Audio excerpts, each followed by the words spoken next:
श्रीनाथादिगुरुत्रयं गणपतिं पीठत्रयं भैरवं सिद्धौघं बटुकत्रयं पदयुगं दूतीक्रमं मण्डलम् वीरान्द्वयष्टचतुष्कषष्ठिनवकं वीरावलीपञ्चकम् श्रीमन्मालिनीमन्त्रराजसहितं वन्दे गुरोर्मण्डलम्। नारायणी नमोस्तुते। तो शक्ति सूत्र के 18वें सूत्र में मध्य के विकास का उपाय बताया गया था और इसके भाष्य में क्षेमराज जी ने बताया था कि जो मध्य का विकास है उससे चिदानंद लाभ होता है। यह चिदानंद लाभ ही समाधि का समावेश का क्या है, पर्यायवाची है। अब आगे 19वें सूत्र में वह समाधि के नित्य प्रकट रहने के उपाय को बताएंगे। तो कह रहे हैं समाधि संस्कारवती व्युत्थाने भूयो भूयश्चिदैक्यामर्षात् नित्योदित समाधि लाभः। इसका सामान्य अर्थ है कि समाधि के संस्कार से परिपूर्ण व्युत्थान दशा होने पर बार बार चित्त की एकाग्रता का चिंतन करते रहने से, चित्त की एकाग्रता का अर्थ यहाँ समझना चाहिए पारमार्थिक चेतना के साथ में समस्त विश्व की एकता का चिंतन करते रहने से जो शाश्वत समाधि है उसका लाभ होता है, ये कह रहे हैं। तो यहाँ एक चीज ये समझनी है कि जो यहाँ पर इन्होंने कहा समाधि के संस्कार से परिपूर्ण व्युत्थान दशा, तो ये व्युत्थान दशा क्या होती है? व्युत्थान दशा का अर्थ है समाधि दशा से सामान्य दशा में जो अवरोहण होता है साधक का, तो वह सामान्य दशा ही व्युत्थान दशा कहलाती है। माने समाधि दशा में ही बने रहना निर्व्युत्थान समाधि, और समाधि दशा से सामान्य दशा में आ जाना व्युत्थान समाधि। प्राय संस्कार के बल से प्रारब्ध शेष रहने के कारण व्युत्थान प्राप्त होता है, ऐसी मान्यता है। अब ये कह रहे हैं कि जो व्युत्थान दशा है उस व्युत्थान दशा में यदि साधक बार बार परम चिति के साथ में अपनी एकता का विमर्शन करता रहता है, चिंतन करता रहता है, जो भी उसे चित्र विचित्र पदार्थ दिखाई दे रहे हैं उन सभी चित्र विचित्र पदार्थों का परम चिति के साथ एकीभूतीकरण करके दर्शन करता रहता है, तो वह व्युत्थान दशा में भी समाधि का लाभ करता रहता है। तो वही चीज अब भाष्यकार जी यानी क्षेमराज जी इसके आगे के भाष्य में कहते हैं 19वें सूत्र के आसादित समावेशो योगीवरो व्युत्थानेपि समाधि रस संस्कारेण क्षीव इव सानंदम घूर्णमानो भावराशिम शरदभ्र अलवम इव चित गगन एव लीयमानं पश्यन् भूयो भूयः अंतर्मुखताम एव समवलंबमानो निमीलन समाधि क्रमेण चिदैक्यम एव विमर्शन व्युत्थानाभिमतावसरे अपि समाध्येकरस एव भवति यथोक्त क्रमसूत्रेषु।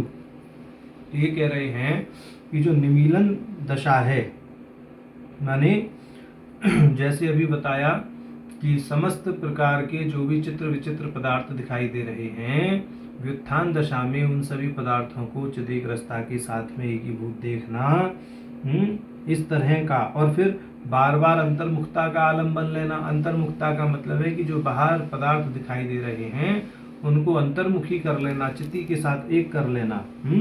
इस प्रकार निमीलन समाधि की प्रक्रिया होती है।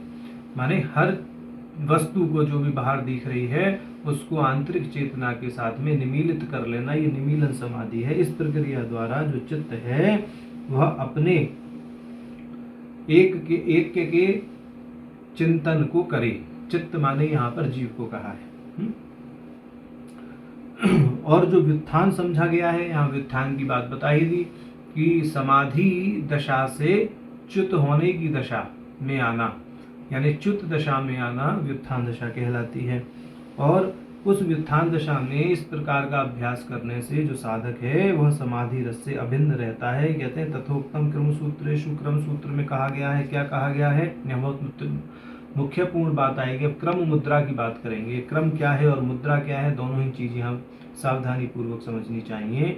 क्रम मुद्रया अंतः स्वरूपया बहिर्मुखः समाविष्टो भवति साधकः, तत्रादौ बाह्यात् अंतः प्रवेशः, आभ्यन्तरात् बाह्य स्वरूपे प्रवेशः आवेशवशात् जायते इति सह बाह्याभ्यन्तरो वयं मुद्रा क्रमः। पहले तो क्रम मुद्रा और मुद्रा क्रम दोनों एक दूसरे के पर्यायवाची हैं।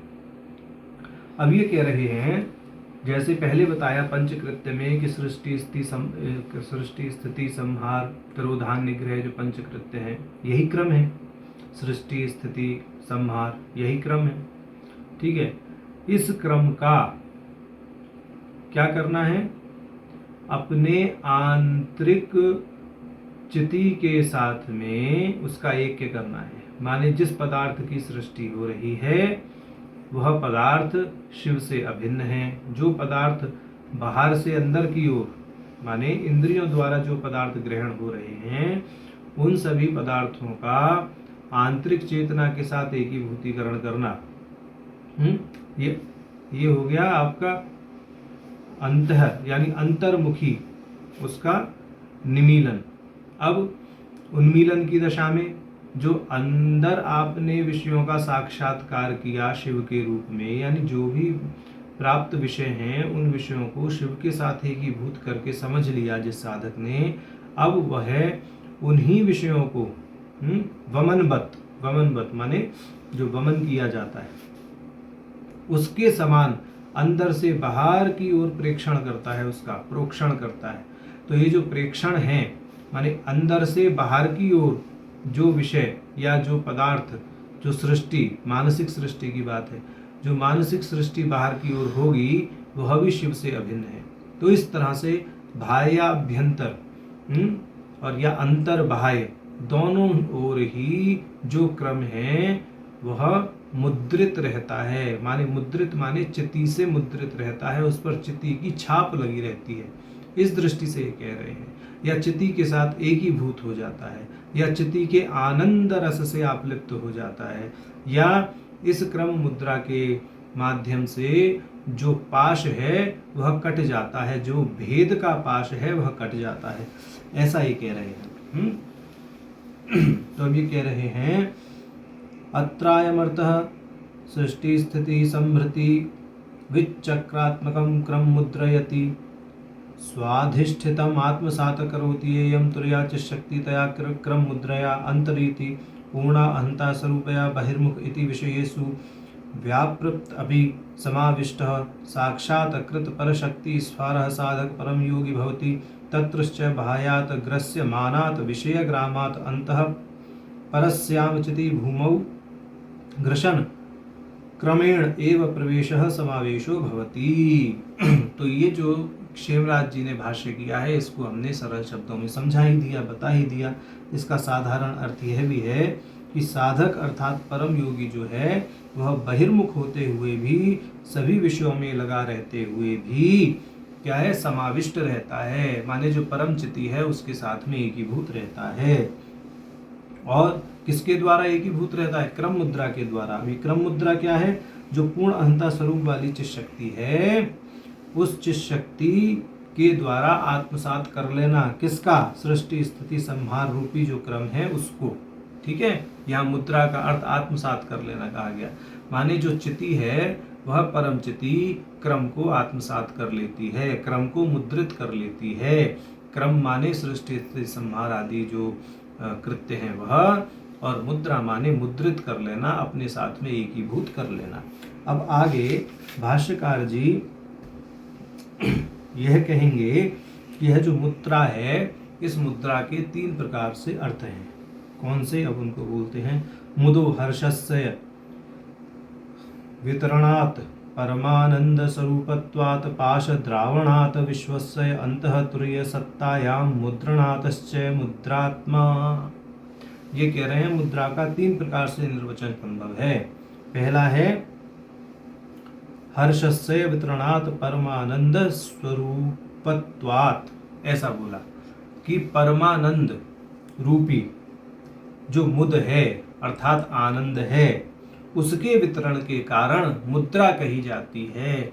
माने जो सर्वत्र परमानंद का विस्तार कर दे, परमानंद का वितरण कर दे, वह मुद्रा है। दूसरा अर्थ कहते हैं पाशद्रावणात् विश्वस्य अंतः,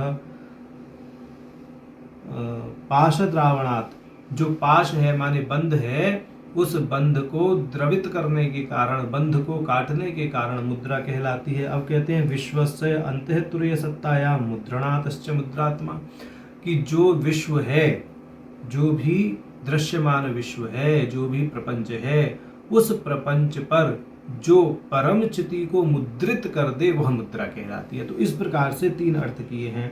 क्रम का अर्थ सृष्टि स्थिति आदि है ही है। तो इस सूत्र का सामान्य अर्थ तो समझ में आ ही गया कि समाधि संस्कार से च्युत होने, समाधि की दशा से च्युत होने पर जब साधक समाधि के संस्कार के बल से व्युत्थान दशा में भी क्रम मुद्रा का आलंबन लेकर के समस्त बाह्याभ्यंतर जगत को चिति से चिन्हित देखता है, चिति से मुद्रित देखता है, चिति के साथ एकीभूत देखता है, तो उसे जागृत अवस्था में भी समाधि लाभ होता रहता है। तो ऐसा ये 19वें सूत्र का भाव है। अब आगे 20वें सूत्र में इस समाधि लाभ के फल को बताएंगे और इसी के साथ में जो ग्रंथ है उसकी भी पूर्णता हो जाएगी। तो अब 20वें सूत्र को बाद में देखेंगे। इतना ही करते हैं। नारायण।